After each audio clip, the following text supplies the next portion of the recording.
முக்கியமான 2 விஷயம் சார். ஒன்று கூட்டணி உறுதிப்படுத்தி விட்டது. இன்னொன்று டாக்டர் ராமதாஸோடு பேசுவீர்களா அப்படின்னு திரு எடப்பாடி பழனிசாமி அவர்கள்ட்ட ஒரு கேள்வி வச்சப்ப நன்றின்னு சொல்லி அதை தவிர்த்துட்டு அவசரமாக போகிறார். அப்போது திரு ராமதாஸ் அவர்கள் வந்து இந்த கூட்டணிக்கு வரக்கூடாது என்று ஏதாவது ஒரு நிபந்தனை வைக்கப்பட்டிருக்கிறதா? இன்றைய தினம் பாட்டாளி மக்கள் கட்சி அனைத்து இந்திய அண்ணா திராவிட முன்னேற்ற கழகத்துடன் கூட்டணி அமைத்து 2026 தேர்தலில் போட்டியிடுவதற்கான இரு தலைவர்கள் சந்திப்பு என்பது நிகழ்ந்திருக்கிறது. இந்த விவாதம் தொடங்குவதற்கு முன்பாகவே நீங்கள் பார்த்திருக்கலாம், மரியாதைக்குரிய எடப்பாடி பழனிசாமி அவர்கள் பாட்டாளி மக்கள் கட்சி அனைத்து இந்திய அண்ணா திராவிட முன்னேற்ற கழகத்தின் இணைகிறது என்று சொன்னார்கள்.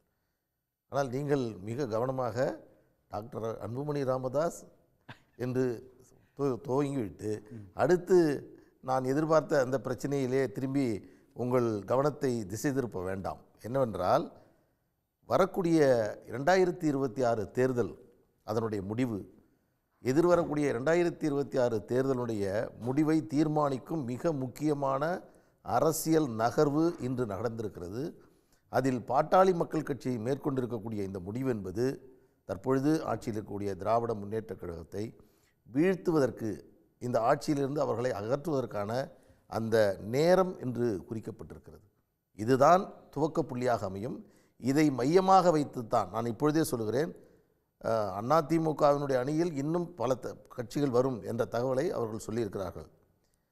இந்த 2 கட்சிகளுடைய கூட்டணியின் அடிப்படையில் தான் திமுகவும் சரி மற்ற கட்சிகள் யாராக இருந்தாலும் சரி தேர்தல் கணக்கையே அவர்கள் யோசிக்க தொடங்குவார்கள். ஏனென்றால் தமிழகத்தில் பல தருணங்களில் பாட்டாளி மக்கள் கட்சியினுடைய முடிவுதான் அரசியல் அதிகாரத்தை, ஆட்சி அதிகாரத்தை தீர்மானிக்கும் சக்தியாக பல தருணங்களில் இருந்திருக்கிறது. எனவே இன்றைக்கு எடுத்திருக்கக்கூடிய இந்த முடிவு மிக முக்கியமான முடிவு. பாட்டாளி மக்கள் கட்சி இன்றைக்கு அனைத்து இந்திய அண்ணா திராவிட முன்னேற்ற கழகத்துடன் சேர்ந்திருக்கிறது. எங்கள் தலைவர் மரியாதைக்குரிய மருத்துவர் அன்புமணி அவர்கள் ஆளும் திராவிட முன்னேற்ற கழகத்தினுடைய பல்வேறு அவர்கள் கொடுத்த வாக்குறுதிகள் நிறைவேற்றாது, இந்த ஆட்சியில் இருக்கக்கூடிய அவலங்கள், பணிகள், அரசு வேலைகள் வழங்கப்படாது, திட்டங்கள் அறிவிக்கப்படாது, இப்படி பல்வேறு இந்த ஆட்சியினுடைய அவலங்களை மக்கள் விரோத அரசு இது வீழ்த்தப்பட வேண்டும் என்ற ஒற்றை நோக்கத்தோடு இந்த கூட்டணியை நாங்கள் களம் அமைத்திருக்கிறோம். நிச்சயமாக நீங்கள் பாருங்கள், 2026 தேர்தலில் எங்களுடைய அணி என்பது மகத்தான வெற்றியை தமிழ்நாட்டில் பெறும்.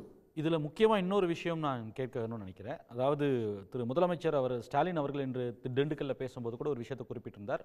அதிமுக ஒருவேளை அவர்கள் எண்ணிக்கை பெற்று ஆட்சி அமைத்தால் டெல்லியிலிருந்து தான் ஆட்சி அமைக்கப்படும், டெல்லியிலிருந்து தான் இந்த ஆட்சி நடத்தப்படும், உங்களுக்கு டெல்லி ஆள வேண்டுமா தமிழ்நாட்டிலிருந்து ஆள வேண்டுமா என்ற ஒரு கேள்வியும் வச்சிருந்தார். ரிமோட் கண்ட்ரோல் செய்யப்படும் அப்படின்னு. இது ஒரு நல்ல கருத்து. இதை நாங்கள் தெளிவுபடுத்தியிருக்கிறோம். நாங்கள் இன்று அனைத்து இந்திய அண்ணா திராவிட முன்னேற்ற கழகத்துடன் கூட்டணி அமைத்திருக்கிறோம். கூட்டணியில் பாரதிய ஜனதா கட்சி இருக்கிறது, இன்னும் மற்ற கட்சிகள் வர இருக்கிறது. ஆனால் அதிமுக தலைமையிலான ஆட்சி தமிழ்நாட்டில் வர வேண்டும் என்ற அடிப்படையில் நாங்கள் இந்த கூட்டணியை அமைத்திருக்கிறோம். இதற்கடுத்து தமிழகத்தை பொறுத்தவரையில் அதிமுக தலைமையிலான அந்த அணியில் யார் சேர்ப்பது, யாரையெல்லாம் சேர்த்துக்கொள்வது, எப்படி முடிவெடுப்பது என்பதை அதிமுக முடிவெடுக்கும். எங்களை பொறுத்தவரையில் ஆட்சி மாற்றம் நிகழ வேண்டும். அந்த ஆட்சி மாற்றம் நிகழ வேண்டும் என்ற ஒற்றை காரணத்தை முன்வைக்கின்ற பொழுது இது போன்ற பல்வேறு நிபந்தனைகள், இந்த விஷயங்களாம் கவனம் செலுத்துவோம் என்று சொன்னால் நம்முடைய இலக்கை நாம் தவற விட்டு விடுவோம்.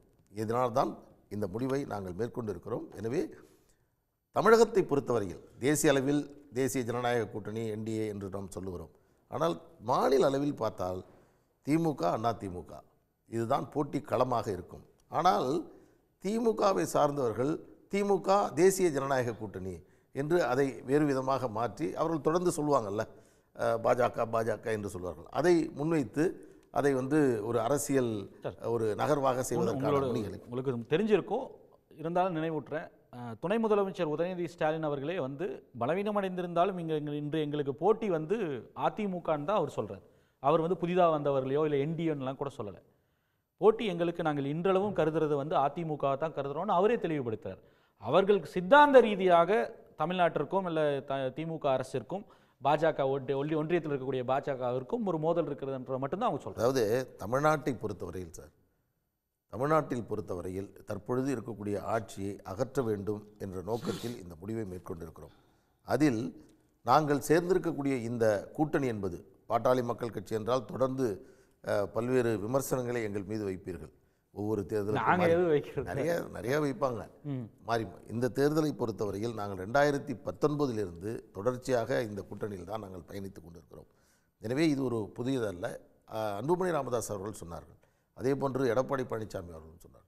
தலைவர்கள், தொண்டர்கள், ஒட்டுமொத்தமாக இயக்கத்தில் இருக்கக்கூடிய எல்லோருமே இதை விரும்பி ஆசைப்பட்ட ஒரு இயற்கையான கூட்டணி என்று சொன்னார்கள். எனவே இந்த கூட்டணியினுடைய காரணத்தினால் எதிர்வரும் காலத்தில் திராவிட முன்னேற்றக் கழகம் பல தவறுகளை, அவர்கள் தடுமாற்றத்தை நாம் நிச்சயமாக பார்க்க முடியும். ஏனென்றால் அவர்களுக்கு தோல்வி பயம் என்பது இன்றிலிருந்து தொடங்கிவிட்டது. உடனுக்குடன் செய்திகளை தெரிந்து கொள்ள சன் நியூஸ் பெல் ஐகானை கிளிக் பண்ணுங்க.